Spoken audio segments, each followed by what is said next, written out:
What's up, everybody? It's Mewsthebest, Andrew the Asian, and I am your host for the Power Rankings. Today, we have a special guest today. Not a special guest, because they are actually gonna be doing Power Rankings with me for the rest of the season. Hooray! Introduce yourself. The new co-host to the Power Rankings. Nice. So, what about yourself? What are you in the league? Yes, I'm actually the co-owner to the International Showdown League. Nice. So, how's that going for you? It's going pretty well. We're in Season 5, about to wrap that up. Nice. And, yeah. Are you excited to be analyst for the PMC? Yeah, I've actually wanted to be an analyst for a YouTube league for a while now. Same. This is actually the first analyst position I've ever done, so I'm kind of not good at it. Well, this is my first one for a relatively big league, so Yeah. I'm right there with you. Cool. So let's start this off. Number 16, we have the San Antonio Victory Bells. I'm not sure if it was Arky Knight who played this week or if it was the person who was before him, Dom.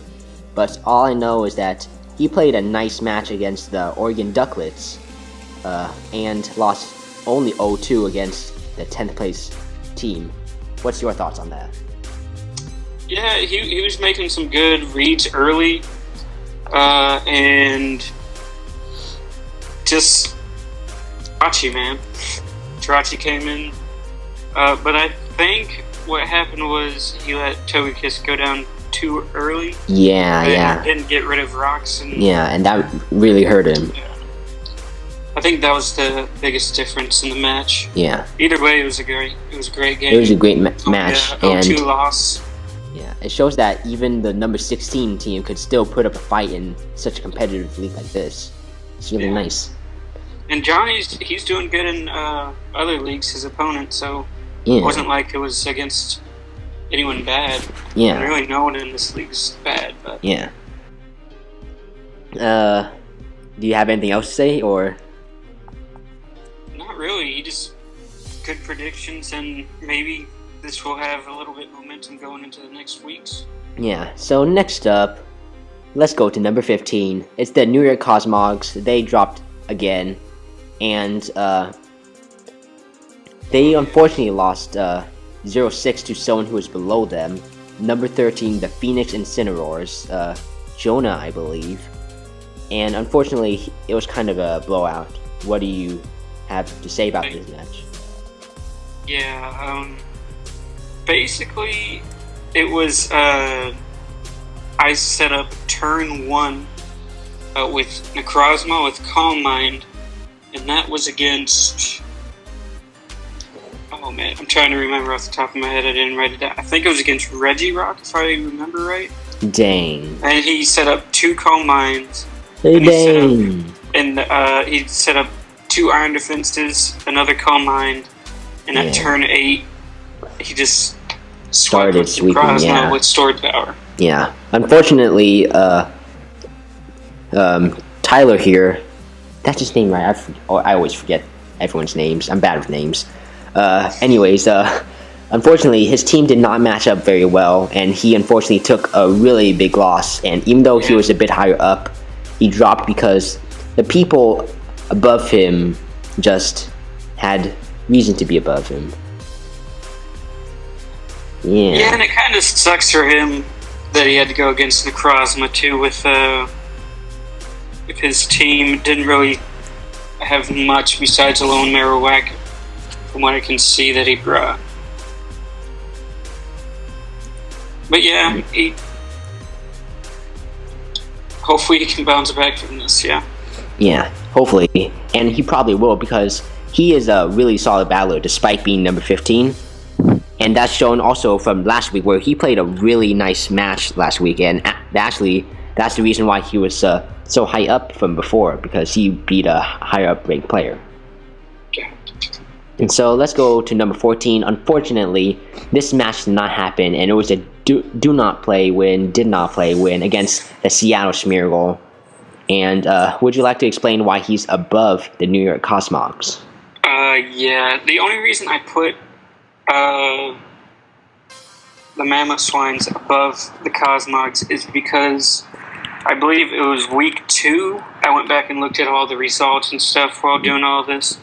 The Mammoth Swines actually beat the Cosmogs 2-0. And normally I don't like rewarding a forfeit win. But since the Cosmogs did lose how they lost, and the Mammoth Swines beating them, it just felt okay to me, I guess, to put them above them, for this week at least. Yeah, that's understandable. And so, because it was a forfeit win, we're not going to spend too much time on that. So let's just hop right into our number 13, the Orlando Superiors. I forget his name. He lost to the SL Benfica and Heracross. Heracross has been doing really nice lately. It was a really nice win, but he's a good player, so he shouldn't be ashamed of losing to such a good player and such. There's a couple of things that I did take away from this. Was Azuxi was way too passive. I think his only attacking move, if I remember right, was U-turn. Yeah. He had Jan something else. What was it? Taunt, I think. And then early on, he brought in Primarina, or no, Hera brought in Toxapex on Primarina, and I think he went for Moonblast, and instead of bluffing like a choice Primarina, he then immediately switched to Psychic, and I think he showed that too early, and that really hurt him because maybe late game he could have used that when the Toxapex was a little bit more whittled down. Yeah. Yeah. And Toxapex is very fat. Yeah. Toxapex is super fat. So next up, we got the Red Spark Biker Bolts, Dolphin Squared. Unfortunately, he dropped a few bit because we got another 6-0, and that's pretty crazy. Yeah, 2 6-0s in 1 week is... You definitely don't see that happen a lot. Yeah. So basically, even though Sharp had a pretty questionable play, losing Air Balloon early because he forgot he had Air Balloon, Sharpino, he brought 3 setup mons, which is really interesting, and Dolphin Square just was not prepared for that. Yeah, I felt like all 3 of his setup mons could work, and he was just trying to get them in on situations that he thought he could.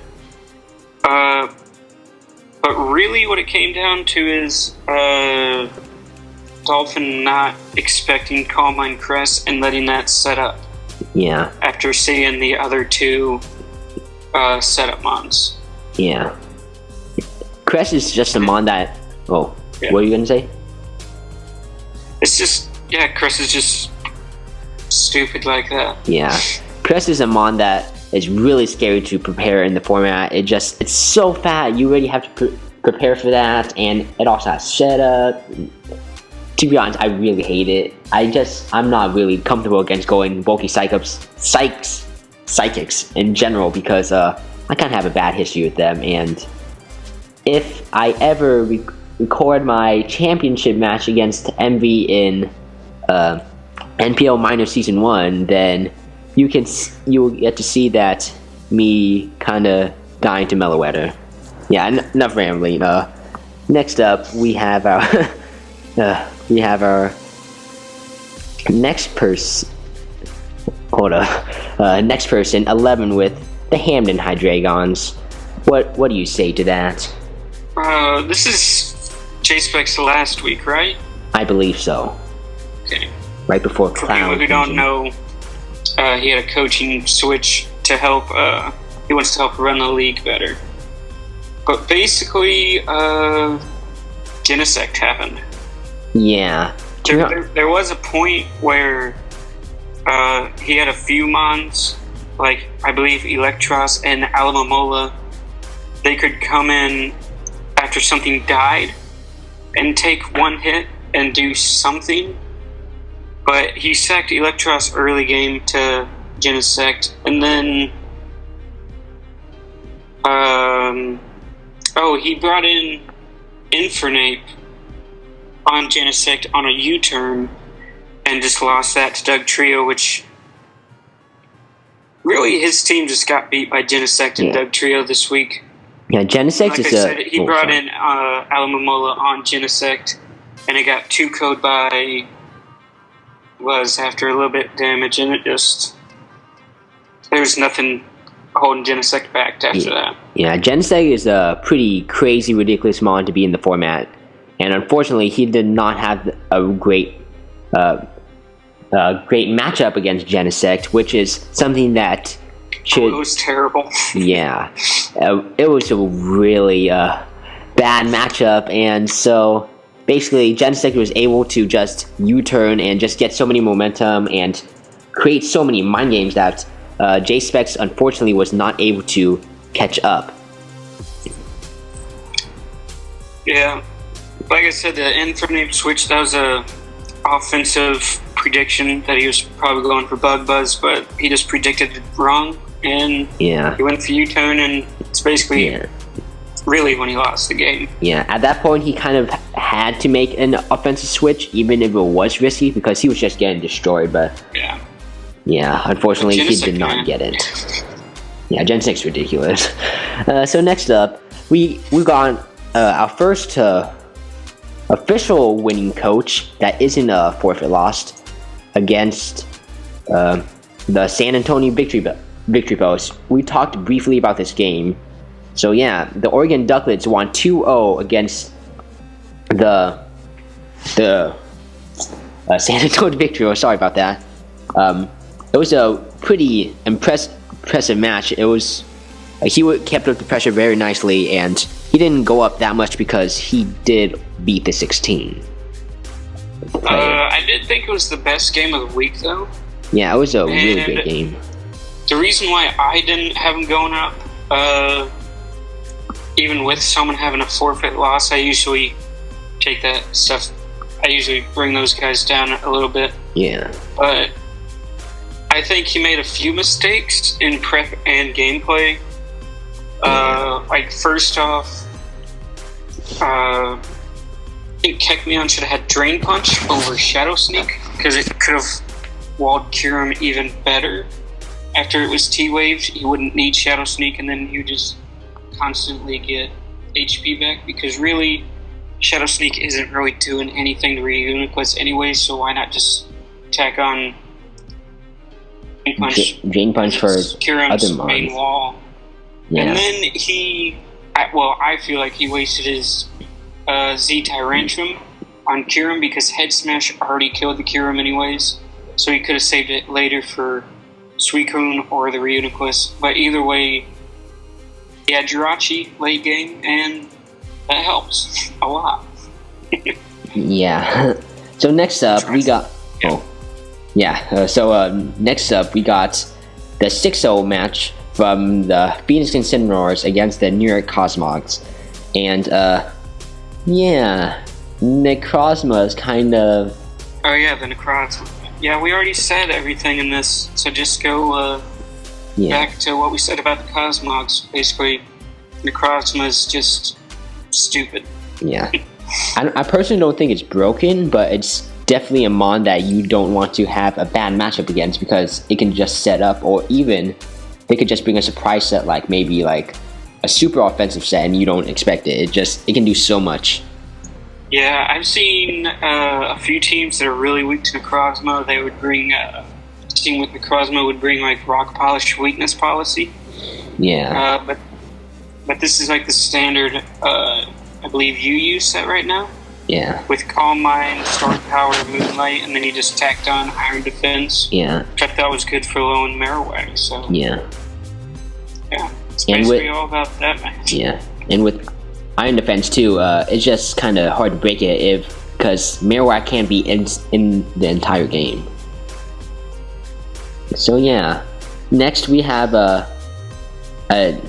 a forfeit loss with the Seattle Smeargulls. Unfortunately, for him, he got a forfeit loss against the Colorado Mammoth Shrines.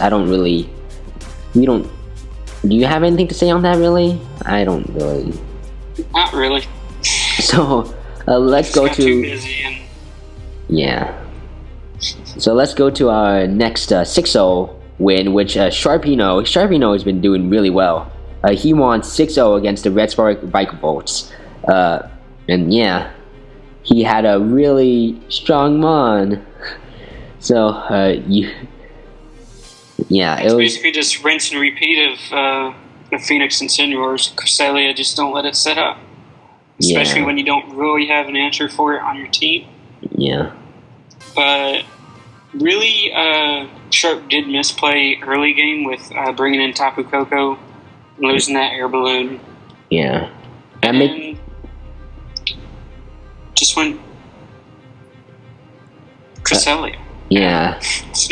Losing that air balloon really made it a bit harder for him, but yeah, he was able to pick up the 6-0, so kudos to you. But yeah. Just remember your sets. Yeah. Remember your sets. Unfortunately, the Red Spark Vikavolt dropped a lot after that match because Cresselia just dominated, and yeah, kind of sucks for him. Yeah. So next up we have, unfortunately, another forfeit. I believe the second forfeit in the match with the Tampa Bay Frogadiers against the Grimsby Town Grimers, excuse me. And unfortunately, the Bird had a illegal Blaziken set. What are your thoughts on that?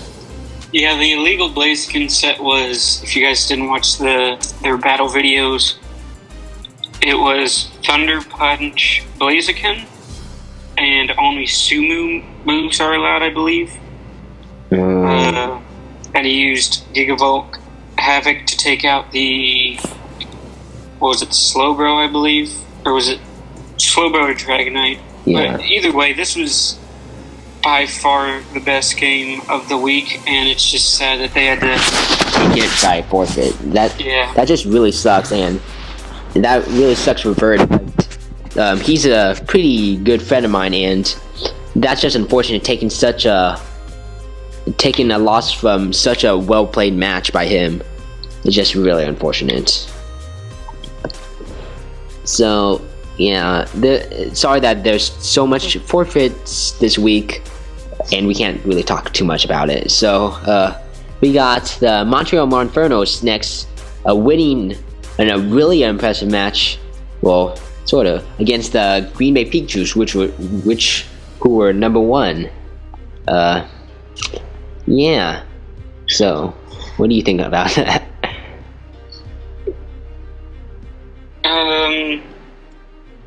I just feel like Blue Victini started just really predicting Jacob really well, and it just showed throughout the game how, if you go back and watch the match, every time he brought in Mew, he would go out into a certain mon early game, and in the late game, he would go out into like Medicham and just put on offensive pressure, or Ditto.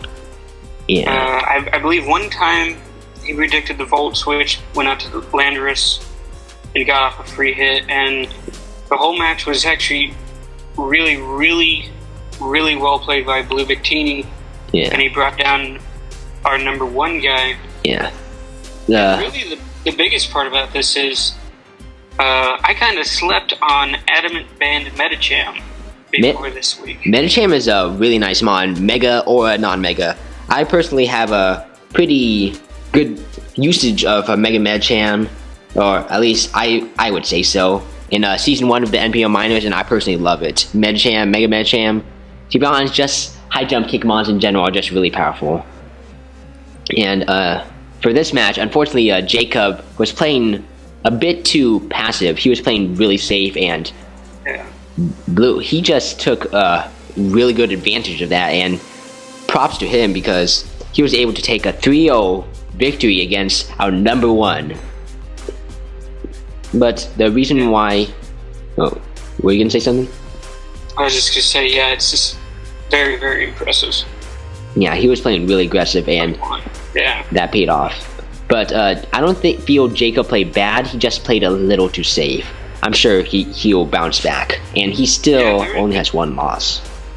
Yeah, there was a few turns, definitely where he could have picked a different move, and he could have won the match. But, like, I think he said he had sub Lucario, and if he did that and set up on whatever came in, that might have turned the match around for him, and he might have won. But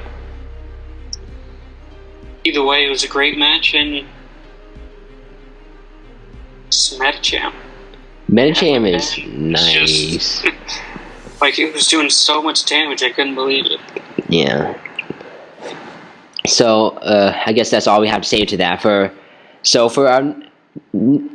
our number 4, we have Heracross Knight versus D-Pad Gamer, SL Benfica versus Orlando City Superior, and Hera played really nice, and D-Pad had a pretty... We talked about this earlier. He had we believe, a sort of a team building mistake with how Uxie was too passive and such. Yeah. Yeah, it's just when your only attacking move is U-turn. I think his actual set was like Yan, Ton, Stealth Rock's U-turn, and that's just really set up fodder, really. Yeah. Hera just played really... Oh, sorry. What are you saying? Sorry. I was just going to say, even with the Ton, having your only offensive move to be U-turn is kind of bad. Yeah. That's my opinion, though. I agree.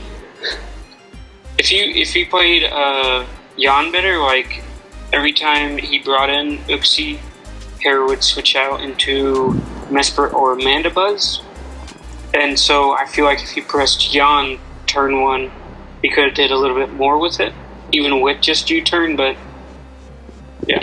Yeah, because if you're about to fall asleep, U-turning out would provide you a lot of momentum, or they would fall asleep, which would be really nice for him. Also, Hera did bring the really fat Toxapex. Yeah, that really helped him. Yeah, Hera just played really well in this match. And he brought Specs Boomburst Swallow, which would have done a ton. But Serena got credit with HJK.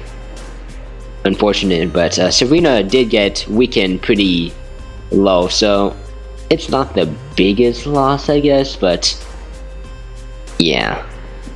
So next up... Yeah, Hera just played really offensive and made the right predictions all game to really win that battle. Yeah. So next up, we have number 3 with the Grimsby Town Grimers. Unfortunately, they took a forfeit win against Bird in the Tampa Bay Frogadiers. It's still an unfortunate match because it was such a good match. And yeah, you don't mind if I just go to number 2, do you? No, that's all good. We already talked about that with number 6. So we have the Mastodon Grimers, and we did talk pretty extensively about this, so we'll just be brief about this. Mastodon won 4-0 against J-Specs, the Hamden Hydreigons. Do you have really anything else to add on from what we said from before? Not really. He has Genesect, and then he made the right U-turn plays to get Dugtrio into... Yeah, so basically, he had Genesect and Dugtrio, the end. Basically. So, our number 1 remains Jacob, as always. And he's number 1, as always. Yeah, this was... it was kind of hard to keep him at number 1, even though he lost. Yeah. But, like I said earlier, he was only like a couple plays away from keeping his undefeated record. Yeah. And so, even though it was a 3-0 loss, I feel like it was closer than that. Yeah. And plus, winning with Genesect against a team that doesn't really have a Genesect counter is not as Kinda impressive. loses that for me, yeah. Yeah, I would agree to put the Mastodon Gastrons above, but then having the Genesect doing so well is just really nice. So yeah, that's all we really have. We'll get better at this eventually. So We will.